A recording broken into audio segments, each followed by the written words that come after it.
Bear with me as I provide the necessary context. I am a 26-year-old male who has always been close to my family. I used to live with my parents and older sister until I turned 18 and left for college. Growing up, I despised our hometown and longed to escape its confines. The only thing that ever brought me back was my family. They were my anchor. Even after my sister moved out, I would occasionally return and stay with her in her separate apartment whenever I visited town. We shared a deep bond, having confided in each other since childhood. However, my world shattered when my sister revealed her engagement news. What made this revelation even more painful was the identity of her fiancé, the very person who had tormented me throughout high school. Bullied felt like an understatement. He had subjected me to relentless torment, pushing me to the point of panic attacks and multiple emergency room visits. I had made official complaints against him, but he always managed to evade consequences. My parents and sister were aware of my ordeal. They tried their best to help, but the scars ran deep. The shock of my sister's engagement was overwhelming, feeling like an outright betrayal.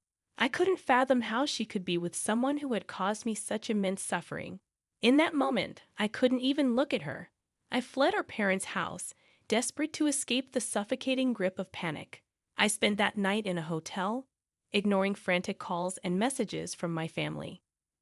The next day, I decided to face my family, knowing they must be worried sick about me. I reassured them that I was physically fine, although emotionally shattered. My sister began to explain how she reconnected with her fiancé after returning to town. She claimed he had apologized for his past behavior, a hollow gesture considering the horrors he had put me through. What stunned me even more was the revelation that they had been together for over 3 years, a period during which she never mentioned him. I felt a surge of betrayal as I realized she had shared her life with my tormentor while keeping me in the dark. When my parents expressed their disapproval, I felt a glimmer of hope that they would understand my pain. To my relief, they sided with me, questioning my sister's judgment. She grew defensive, urging us to move on from the past, a plea I found utterly absurd given the trauma he had inflicted on me. She expected me to tolerate his presence at family gatherings, but I couldn't. I bluntly told her she couldn't marry him, regardless of how irrational or stubborn I sounded. I found it unimaginable to accept him as a part of my family. When I confronted my sister, she adamantly refused to end her engagement, dismissing our conflict as a petty feud. Her words cut deep, especially considering she knew the extent of my suffering. Realizing I couldn't change her mind, I gave her a straightforward ultimatum. She had to choose between her fiancé and me. I couldn't bear to be a part of her life if she married him. She argued that my demand was unfair, professing her love for me. I acknowledged the truth in her words, but I simply couldn't fathom having that man in our lives. In the end, she chose him, tearfully explaining that she didn't want to make this choice, but felt compelled to. I told her I loved her, but declared that she would never see me again. I wished her well and walked away. Over the years, my parents kept me updated on her life events, including her wedding and the birth of my twin nephews. Despite my desire to meet the children, I couldn't bring myself to do so. Several years passed without any contact from my sister until one unexpected day when she called me. I picked up, concerned that something might be wrong. Strangely calm, she expressed her longing to reconnect. I admitted missing her too, but I reiterated my unwavering stance regarding her husband. She proposed that he would apologize if given a chance and insisted they both wanted me back in their lives. Despite my reservations, she urged me to meet my nephews. Caught in a whirlwind of conflicting emotions, I hesitated. Before I could respond, she revealed her immediate need for help babysitting the kids, emphasizing that I was her only reliable option. Feeling cornered, I questioned my reliability, as I had never even met her children. She assured me they were prepared to apologize and reconcile, emphasizing the importance of having their uncle in their lives. Feeling overwhelmed, I asked for time to think. I admitted my desire to meet my nephews, but expressed my discomfort with suddenly being entrusted to babysit kids I had never met before. I told her to give me space, promising to revisit the conversation later. I grappled with my decision, wondering if I was wrong for not wanting to babysit my nephews due to my unresolved issues with her husband. Feeling guilty about declining my sister's request, I sought solace in a conversation with my parents. They reassured me that, while they accepted my sister and her kids, they couldn't embrace her husband into the family. Their support meant the world to me. Opening up to them about my dilemma, I expressed my remorse for not helping my sister. That's when they disclosed that she had recently lost her job, causing financial strain. It became clear they were struggling and needed a free babysitter, with me being the first choice. I inquired about her husband's situation and why he couldn't assist. My parents revealed he had never held a job for more than 3 months, and his family had cut ties due to fights. Oddly satisfying was the realization that my high school bully had become a non-contributing member of society. While my parents advised against babysitting, the final decision lay with me. Despite my initial determination to help, I wrestled with the fact that my sister only contacted me out of necessity. It felt incredibly selfish, making me wonder if her husband's influence was at play. The internal struggle persisted since her call, but ultimately, I knew I couldn't accept her offer. Summoning the courage, I called my sister to decline, even though I felt compelled to apologize. She questioned my refusal, prompting me to explain that being near her husband triggered painful memories. She grew upset, accusing me of dwelling in the past and being stubborn. I firmly told her she didn't know the whole story, emphasizing her lack of right to judge my decision. She coldly told me to stop whining about a little bullying and move on. I was seething with anger because she had witnessed my panic attacks caused by her husband. I confided in her about my suicide attempt, something our parents had kept from her because she was away at college at the time. After hearing the full extent of my pain, she was left speechless. I laid out the reasons why I couldn't be near him and accused her of being insensitive for forcing me into that situation. She promptly apologized, but it fell flat for me. I felt like her apology came too late. She should have supported me long before knowing the truth. Reminding her that she'd chosen her husband when I asked her to decide, I told her she needed to let me go. She couldn't have everything and everyone. I couldn't understand why she would marry such a horrible person after everything he had put me through. To me, both she and her husband were reprehensible. She should have stood by me, making her equally culpable. I commended our parents for standing by my side all this time. Now, shifting to our second story, my closest friend is getting married in Sicily this August with less than a year's notice. I was asked to be a bridesmaid, but I'm starting to feel unappreciated. Despite their wealth, my friend, who doesn't currently work, has invited people from all over the world. My little sister was uninvited due to guest list cuts.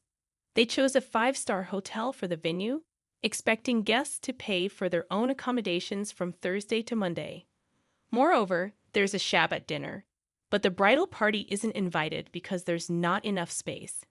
When I raised concerns, the bride shrugged it off, saying it wasn't a priority for her fiancé, who cited the cost. She later posted about services being available at a price, making me question her appreciation for her guests' efforts. We wore our old gold jewelry and shoes. She didn't provide an itinerary or any planned events for the bridal party during the 5 days. This wedding was estimated to cost between $5,000 and $8,000 Canadian dollars, not to mention the week of unpaid time off work. She believed she only had to cover expenses for the wedding day and considered the rehearsal dinner a gift. The bride and groom didn't feel obligated to make the bridal party and guests feel appreciated. They were also planning a $50,000 safari for part of their honeymoon. I have been deeply involved in the wedding planning, even organizing the entire baccalaureate party.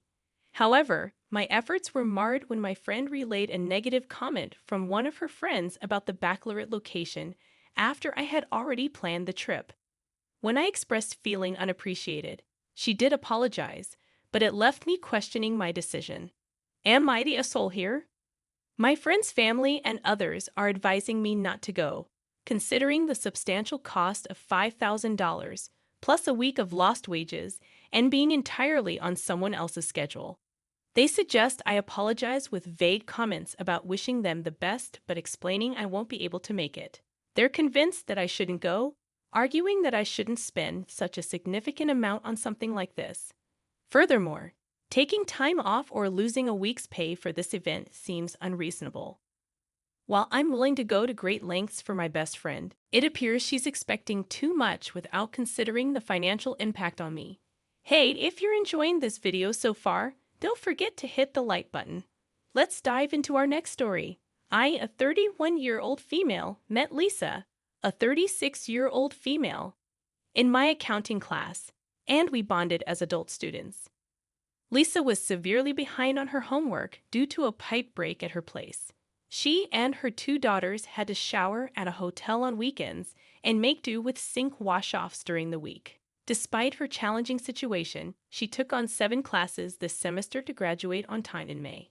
She asked if I could stay with her at school for a homework session. I explained it was uncomfortable for me and invited her and her daughters over for a joint homework session and playdate at my home. She expressed her gratitude and said she would bring a pizza for the kids, planning to arrive at 6:30 p.m., excited to cook curry chicken and rice. I started preparing before her arrival. However, she showed up earlier than expected at 5:30 p.m. I had made enough for her, myself, and my neighbor along with their kids, who were fans of my cooking. I hadn't prepared anything for my son and my classmates' kids, as my son had expressed a preference for ramen, and she had mentioned bringing pizza. When she arrived, she immediately went upstairs to use the bathroom. It was slightly awkward, but I brushed it off.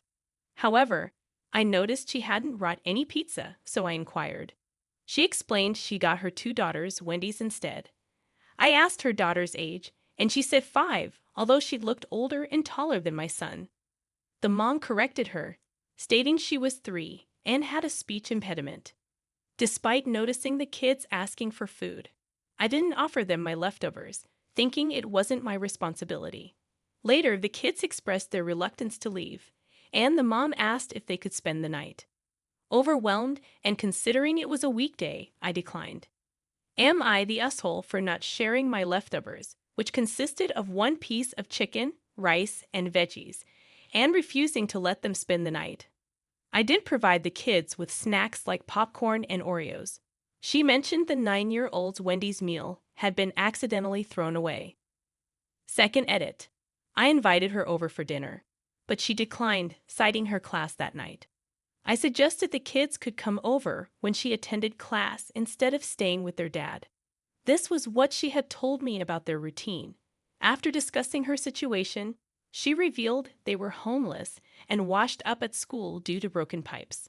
She asked to stay overnight, but I declined. Am I the asshole for not helping her and her kids in this situation? Many have suggested calling child services. In our 4th and final story, my family has always been well off, enjoying frequent vacations. However, when my dad recently booked a trip to Italy, there was an oversight regarding my wife. In a family group chat buzzing with excitement, I called my dad to thank him for including my wife, who had often felt left out. To my surprise, my dad informed me that he had booked the available seats, leaving no room for my wife. He hadn't considered her in his plans. I now realize many might consider this a mere mistake, but I disagree. This exclusion isn't an isolated incident. It's part of a pattern. My wife has been overlooked in various ways before. If it were genuinely a mistake, my dad would have made every effort to rectify it before the vacation was announced. My heart sank when I realized my wife had once again been disregarded. I glanced at her. She could sense something was amiss. That's when I firmly told my dad to give my seat to someone else. If she wasn't included, I wouldn't be going either. In the past, I used to find ways to include my wife, but I was weary of always having to advocate for her. They never did this to my sister and her husband. They were always included as a couple. But when it came to my wife and me, we always had to find our own way in, as if we weren't taken seriously. I decided I wouldn't do that anymore. This time, I drew a hard line in the sand. This man had the audacity to suggest that my wife and I could book our own flight, and just meet them there. My response was a resounding no, and I hung up. Needless to say, my wife was in tears, upset but also relieved that I stood up for her. A couple of days passed, and my wife and I decided to embark on our own vacation to a more modest location.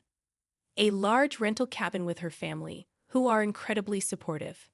When my family found out, they bombarded my phone with messages. My mom even called, telling me I was being unreasonable. According to her, it was just a simple mistake on my dad's part, and I could easily book a separate flight and plan an entirely different vacation with my wife.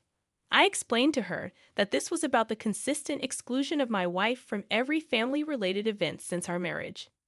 My mom dismissed my concerns, calling me crazy and insisting I was overthinking the situation. Despite her words, I couldn't shake the feeling that there was more to this exclusion than met the eye. Thank you all for your overwhelming support. My wife and I had a heart-to-heart discussion about our next steps. We decided to have a family meeting with my relatives this Monday and confront them head-on. We believe it's the best way to address the situation and seek honest answers from them. Many of you mentioned gaslighting, and we intend to learn more about it to protect ourselves better. I made a promise to my wife when we got married. She would always be my priority. I intend to keep that promise. Thank you once again for your support, and I hope to provide you with an update soon.